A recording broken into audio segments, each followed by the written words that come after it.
few people have been asking quite regularly about player detected.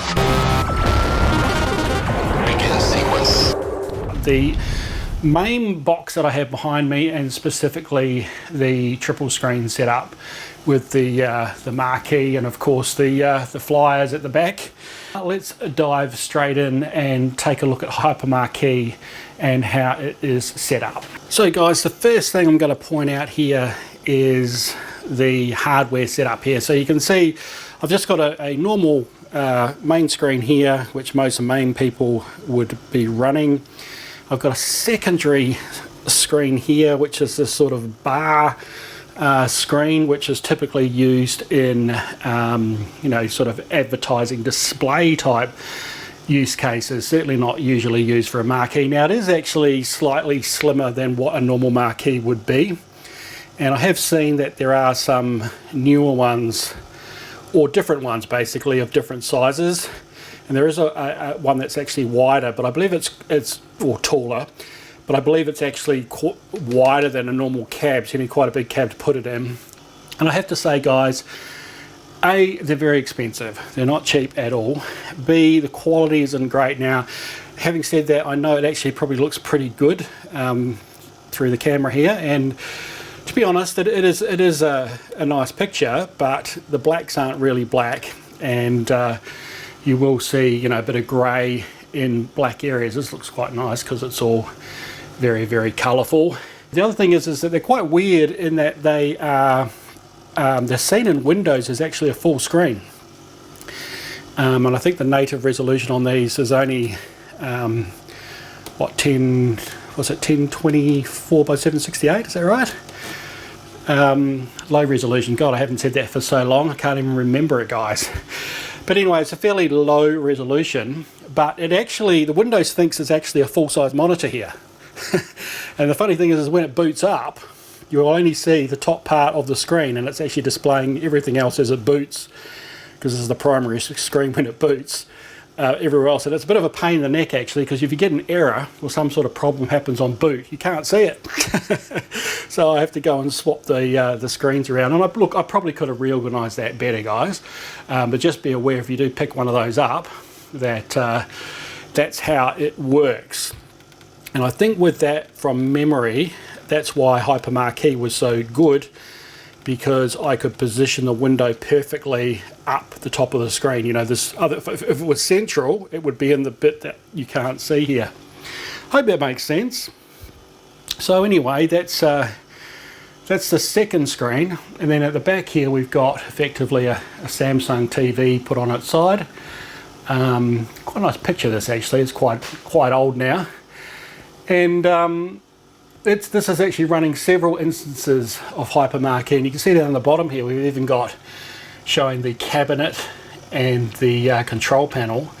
That's just in front of a little MAME graphic. So where the artwork is available, it will actually show those, and you'll find out soon as I show you how this works that each one of these is a separate HyperMarquee instance. So it's like a little window in its own right. And if there isn't any arcade machine or joystick, which we'll probably see in a minute because it's going to jump to another game right now. Here it goes. Oh well, this one has has the artwork there as well. But if it doesn't, you'll just see the background imagery. And I quite like that, guys. You know, I like to see what the control panels originally look like, and definitely what the machine looked like. Good old gauntlet here. So yeah, so there's effectively 3 HyperMarquee panels running on top of each other here. And then we go to the flyer. So there's typical flyer artwork that you get from those MAME packs. And it's just about to change as we're going on the rotation. And you would have seen just in the flash in between there the Spacies Arcade logo, and that's because if there wasn't actually any artwork, then it will show a default, well that's how I've got it set up, it would show a default picture, and I've got the Spacies Arcade picture in there now. And so we're seeing Pengo here, and we can see the marquees changed along with it. And right up the very top above that, we've also got additional information about the manufacturer and the ROM that's being run, which is really quite useful when you're trapping through things in MAME. And right at the very top, which is missing on this particular game, is the main title. Now it depends on the particular ROM when this title comes up, and I can't remember now if that was because if it was a bootleg or not. I've just switched games. You can see now I've got Super Pac-Man up there in the red, so that's another HyperMarquee instance. So guys, that's sort of how it works. It's basically a number of HyperMarquee instances that run to show the different parts that you want to see, and then you can position those anywhere you like on the screen. And of course the marquee is just another one that I've just positioned by dragging it over onto that third monitor. And once you go into a game, so if we go into maybe even Asteroids Deluxe, we can see here, there we go. It's so nice, guys, seeing all this artwork. It really does make a difference. Starting up the game, you'll see one extra thing, and excuse the lights there on the screen. Obviously it's going to play any background graphics like you do get, well, this is typical MAME, right? But again, the nice thing here, guys, is that, you know, when you're playing a game, you're getting the full graphics. If you've got a vertical screen in here, you're going to have the bezel graphics as well, and getting the bezel as well as the marquee and then all the other graphics. It's really cool. And the other thing you'll see here is, look at this, guys. It's a little high score table.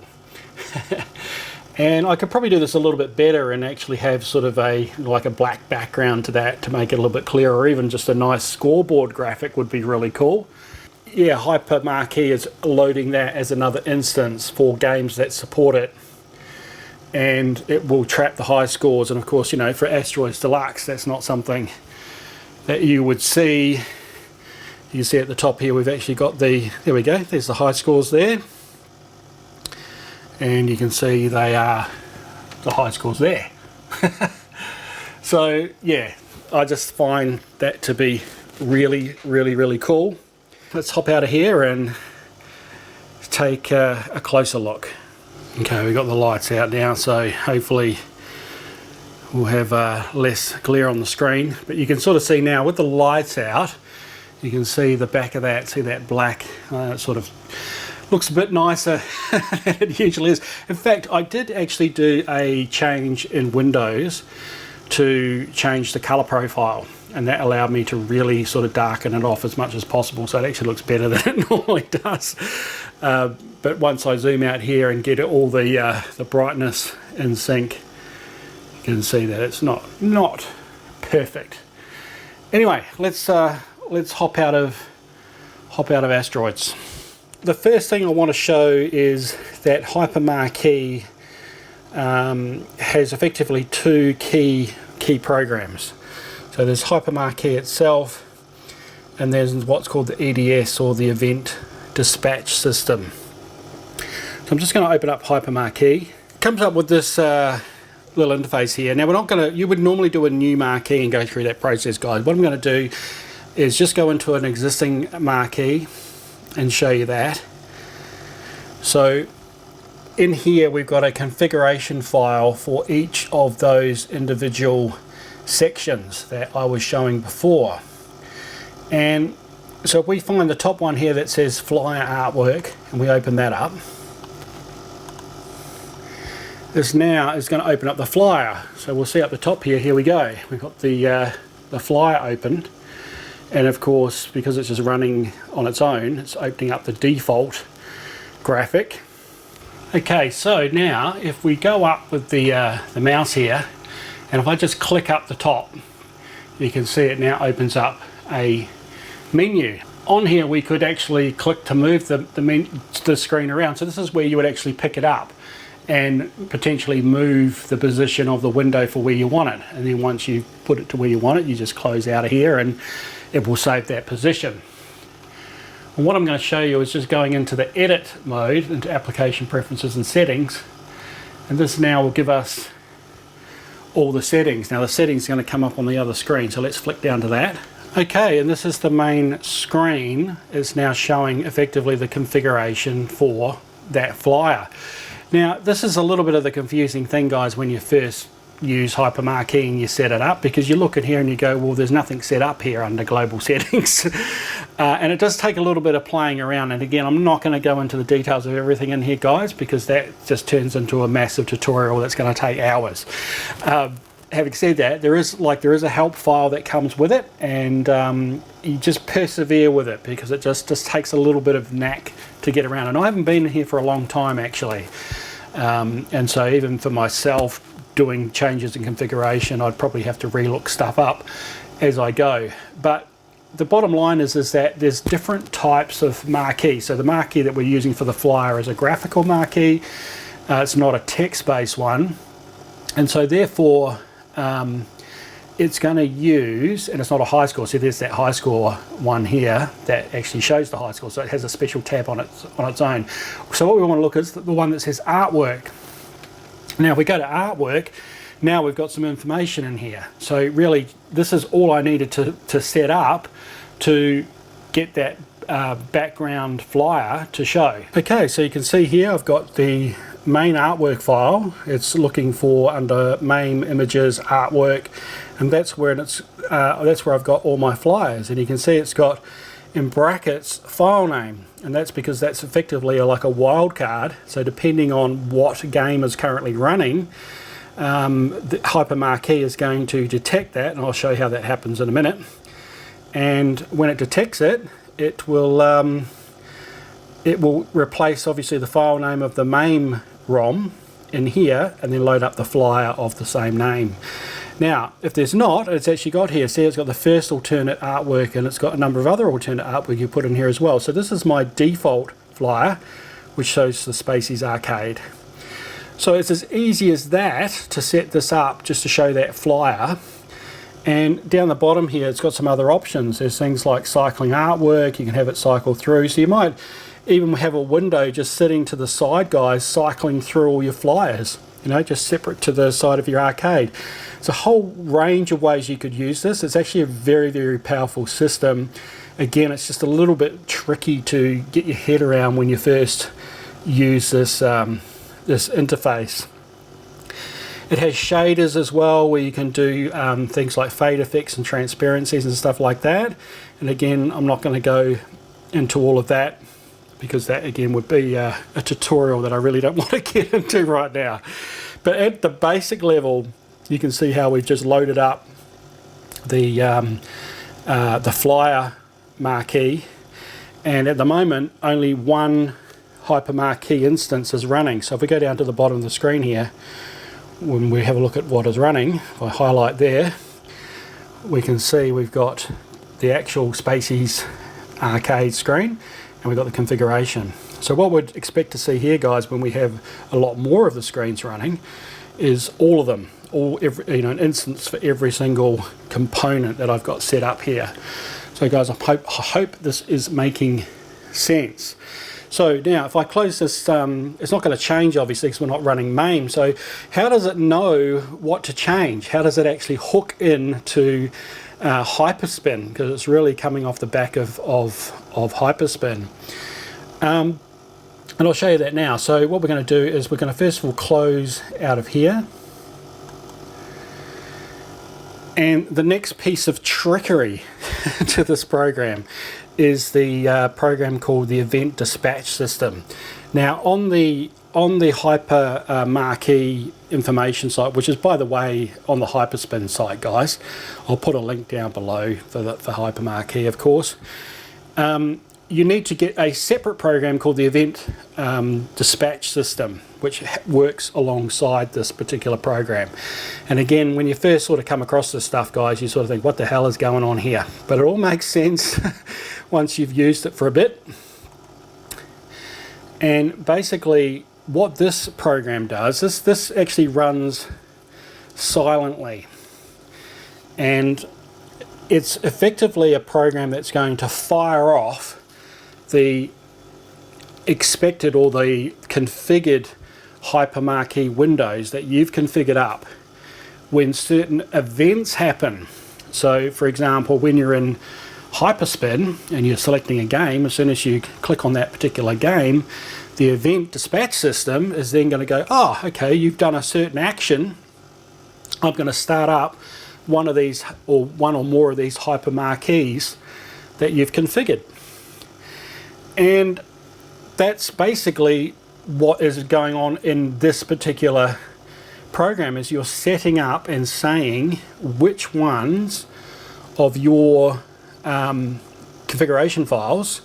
You can see up the top here we've got MAME Marquee artwork, so that's the MAME Marquee artwork file that we had before, and this is going to trigger based on these event filters, and it's got some numbers here. Now you'll need to look up in the manual for HyperMarquee. It will actually explain what those numbers are, but each of those will pertain to a certain type of action. So it'll either be a start the game, or exit the game, or exit the hyperspin itself, or whatever the action is. This program is going to capture it for the ones that it supports, and then it will run this HyperMarquee instance. Now you'll see on the left hand side, I'll just point this out so that when you go through configuring things, you can sort of set it up even just like I've got here, guys, and you're going to get a good start. So if you go through into HyperMarquee, set up your individual ones first like I've got them, and then set it up with this configuration, then that will definitely get you started. And one thing you do have to look out for is this method of firing up the instance, is all of them will be pipe.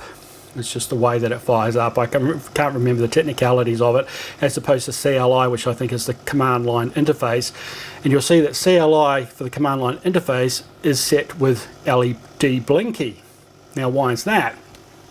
Well, that's because they did a few smart things. They basically have got it set up so that when you install this, guys, the event dispatch system, you actually rename to be LED blinky, which means that whenever you're setting up MAME, for those guys that have set up MAME and have used LED blinky to, you know, change the colors of your lights, MAME will go off, and if you've configured it through Rocket Launcher or some other configuration to start LED blinky, you point it to the EDS dispatch system of the same name. So as I said, you've renamed this to LED blinky.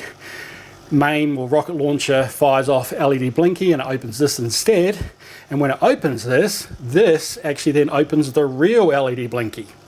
Okay, if that makes sense. The cool thing is that to test your setup, you can do it within the event dispatch system and fire it up manually, just like I have done now. So for example, you can see up the top here, it's actually got a game name, Juno First.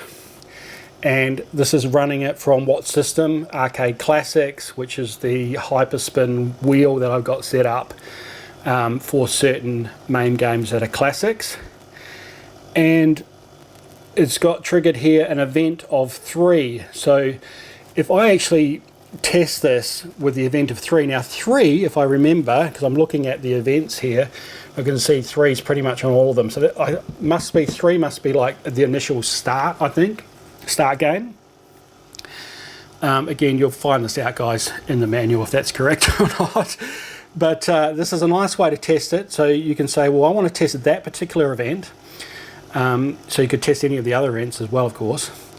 And then I want to actually go launch all. Now I could actually do this individually. So I can see this got try, and then X to close them down. So for example, that marquee artwork one, we just do that one first, just on by itself. Try is now going to do the Juno First event number 3, and we should, oh, here we go, and there's the marquee. Okay, that's not the flyer, of course, that's the marquee. And there we can go, we can see that that is working. So it's a really nice way to test it. If I go X, close that down, and we can see that shut down the marquee. So now, guys, if I go to launch all, it's going to launch all of these based on event number 3 for Juno First ROM. So everything now should come up that I've got configured in each one of those windows. You see LED blinky started, it just flashed, and you do have to wait a little bit, guys, as it does its thing. Here we go, and then bang, bang, bang, that's come up, these have come up. Right up the top, there we go, and we just saw it flick over there to the high score table which has come up as well. And that's it. That's the basis of it. Now I could take, you know, my mouse and go up to any one of those windows and configure them further. And as I said before, like down the bottom here, if we now look at what's running, we'll look at the HyperMarquee windows, you can see now, see there's an instance for every single one there. So I could close those manually. Okay guys, so clearly there is, you know, there's a lot more to learn about HyperMarquee with the event dispatch system, but I'm just, again, I'm hoping that this is just enough to sort of give you an idea how it works, get you started, so that once you go through the forum and the instructions, you'll sort of know what to do without getting too confused. So there you go guys, there's a bit of an insight into how it works, and what a cool piece of program. And look, I haven't got the latest version either. I think there's been a few versions released since I last looked at it, so it could have changed slightly since my configuration, so things might be a little bit different.